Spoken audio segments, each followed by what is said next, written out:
Saudari-saudaraku terkasih dalam Tuhan Yesus Kristus, selamat pagi dan berkah dalam. Kita berjumpa kembali dalam renungan harian kita, Rabu 1 Maret 2023. Seperti biasa, permenungan kita dasarkan pada bacaan Ekaristi pagi ini yang dikutip dari kitab Nabi Yunus bab 3 ayat 1-10, di mana penduduk Niniwe berbalik dari tingkah lakunya yang jahat berkat pewartaan Nabi Yunus. Raja, pembesar, rakyat, dan binatang tidak boleh makan dan minum. Harus mengenakan pakaian kabung dan berseru dengan keras kepada Allah dan berbalik dari tingkah lakunya yang jahat. Dan Allah ketika melihat perbuatan orang Niniwe akhirnya membatalkan rancangan malapetaka terhadap bangsa itu. Sedangkan pada bacaan Injil, Yesus mengkritik angkatan yang jahat, angkatan yang menuntut tanda. Meskipun Yesus adalah tanda yang nyata, mereka menuntut tanda, dan kepada mereka tidak akan diberikan tanda selain tanda Nabi Yunus. Dan pada waktu penghakiman, Ratu Selatan dan juga orang-orang Niniwe akan menghakimi angkatan ini. Karena Ratu Selatan mengakui hikmat Salomo dan anak manusia lebih besar dari Salomo. Demikian pula orang Niniwe bertobat karena perkataan Yunus, padahal yang di hadapan mereka lebih besar daripada Yunus. Saudari-saudaraku terkasih dalam Kristus, hidup kita tidak pernah akan lepas dari berbagai macam hal. Allah ingin agar semua orang diselamatkan. Maka Allah memberikan rambu-rambu, tanda-tanda apabila mereka telah menyimpang agar berbalik. Tanda-tanda itu haruslah kita tangkap, kita tanggapi dengan benar. Seperti orang-orang Niniwe ketika diberi tanda oleh Allah lewat Nabi Yunus, mereka menanggapinya dengan pertobatan dan akhirnya mereka selamat. Kejahatan manusia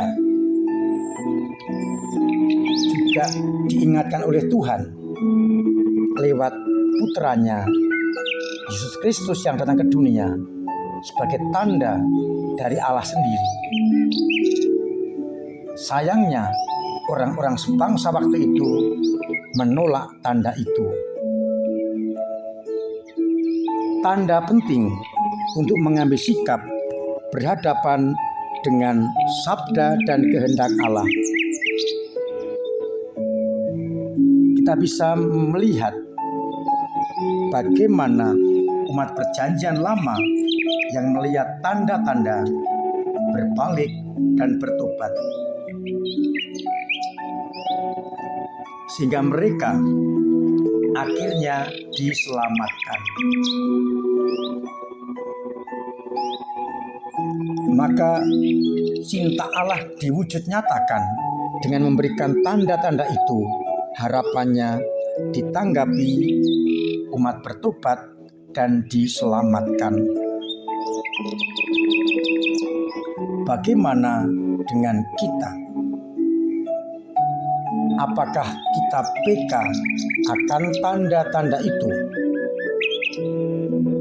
sehingga kita kemudian menanggapi secara positif, ataukah kita membiarkan tanda-tanda itu sehingga kita tetap bertindak menurut kehendak kita dan terjerumus di dalam dosa? Belajar dari orang-orang Niniwe yang ketika diberi tanda lewat perkataan Yunus bertobat dan mereka diselamatkan. Semoga kita pun juga peka akan tanda-tanda yang diberikan oleh Allah kepada kita. Sayangnya tanda-tanda itu sering kita abaikan. Bahkan kita menganggap itu adalah hukuman dari Allah. Tanda-tanda diberikan agar kita refleksi dan waspada, sehingga bisa mengambil keputusan yang tepat berhadapan dengan peristiwa situasi yang kita hadapi. Pertanyaannya tetap sama, apakah kita peka akan tanda-tanda yang datang dari Allah? Kita anggap itu hanya angin lalu, tapi sebenarnya Allah memberikan tanda-tanda yang nyata kepada kita agar kita berubah, berbalik dari perbuatan kita yang jahat dan kemudian mengikuti kehendak Allah seperti orang-orang Niniwe. Karena kita sibuk dengan pola pikir kita, maka kita seringkali tidak peka akan tanda-tanda yang datang dari Allah itu sendiri. Sehingga kita membiarkannya dan tidak merenungkan arti tanda-tanda itu.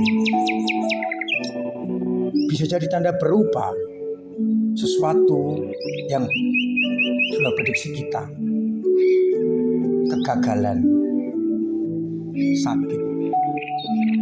Bisa jadi tanda-tanda kita untuk bertobat. Maka tergantung masing-masing pribadi bagaimana tanda-tanda itu berbicara dan tanda-tanda itu mulai. Harapannya bahwa kita semua semakin mampu untuk hidup sesuai dengan kehendak Allah, dengan tanda-tanda yang harus kita ikuti. Kita renungkan, kita laksanakan. Sekecil apapun tanda itu pasti berguna bagi kita. Maka nanti pertanyaan permenungan kita, apakah kita peka akan tanda-tanda yang datang dari Allah sekalipun itu sangat kecil? Kalau kita peka dan kita menanggapi, maka kita akan mendapatkan kasih karunia Allah. Semoga seperti orang-orang Niniwe, kita mengenal, mengerti tanda-tanda itu dan menanggapi, sehingga kita pun akan mendapatkan keselamatan dan kasih karunia Allah kepada kita. Tuhan memberkati kita sekalian. Amin. Saudara-saudaraku terkasih, seringkali kita kurang peka. Maka mari mohon kepada Tuhan dalam doa kita. Bapa yang penuh kasih, buatlah hati kami lembut dan jangan berkeras hati untuk mengerti tanda-tanda yang Kau berikan kepada kami. Dan semoga kami mampu menanggapinya agar akhirnya tanda-tanda itu berguna untuk keselamatan kami. Mampukan kami untuk peka akan tanda-tanda itu hingga akhirnya kami boleh mendapatkan keselamatan. Mampukanlah kami untuk membuka hati, mendengarkan, melihat, mengerti tanda-tanda itu. Bantulah umat-Mu yang kurang peka, asahlah batin mereka untuk senantiasa peka akan tanda-tanda-Mu itu sehingga bertobat dan diselamatkan. Semoga umat-Mu yang sakit Engkau sembuhkan, yang punya beban berat Engkau ringankan, bahkan Engkau hilangkan bebannya. Yang punya persoalan Engkau urai dan Engkau bantu agar terselesaikan. Dan yang kesan ekonomi Engkau bantu lewat samanya atau usahanya Engkau beri keberhasilan. Dan semoga kami semua mampu untuk mengenal tanda-tanda yang Kau berikan kepada kami. Untuk itu ya Bapa, anugerahkanlah rahmat dan berkat melimpah bagi kami semua, Bapa dan Putra dan Roh Kudus. Amin. Saudari-saudaraku terkasih dalam Kristus, tetap saya ingatkan agar menjaga kesehatan dengan pola hidup sehat. Poster kedua, jaga kesehatan, ikuti protokol kesehatan, pakai masker, cuci tangan, pakai sanitizer, jauhi kerumunan, dan tetap pola hidup sehat dinomorsatukan agar kita terbebas dari segala mara bahaya. Semoga dengan demikian kita benar-benar mengalami, menerima, mendapatkan hidup sehat. Saya mengingatkan agar kita terus memasuki masa prapaskah ini dengan aura rohani dan aura jasmani. Kita hadiri sarasian-sarasian lingkungan, jalan salib, adorasi, ekaristi, doa-doa lingkungan, doa dalam keluarga, agar kita benar-benar bisa meresapkan, merenungkan prapaskah ini.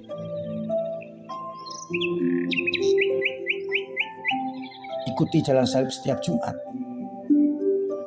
lanjutkan dengan ekaristi untuk merenungkan sabda Tuhan dan mensyukuri dalam ekaristi itu. Kita persiapkan hati kita untuk masuk ke masa Paskah nanti. Dan terima kasih semuanya atas partisipasi dalam hidup menggereja dengan cara kita masing-masing, tenaga, doa, dan dana yang semakin memperlancar pelayanan kepada gereja.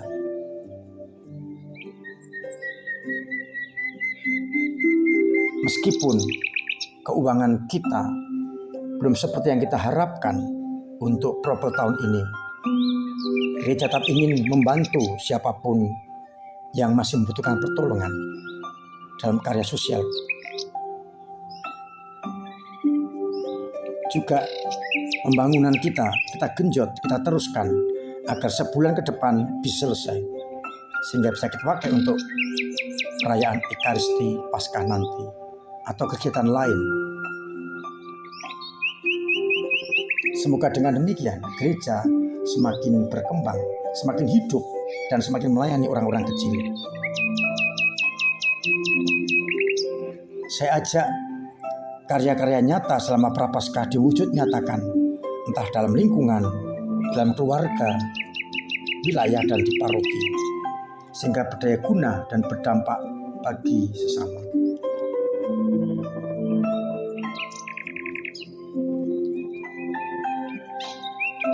Semoga dengan demikian gereja kita menjadi gereja yang benar-benar terbuka bagi banyak orang. Maka mari bersama bahu-membahu dengan cara kita masing-masing, kita sumbangkan tenaga, doa, dan dana kita untuk perkembangan gereja di paroki kita. Akhirnya, saya mengucapkan selamat pagi, selamat merenungkan, salam sehat, Tuhan memberkati.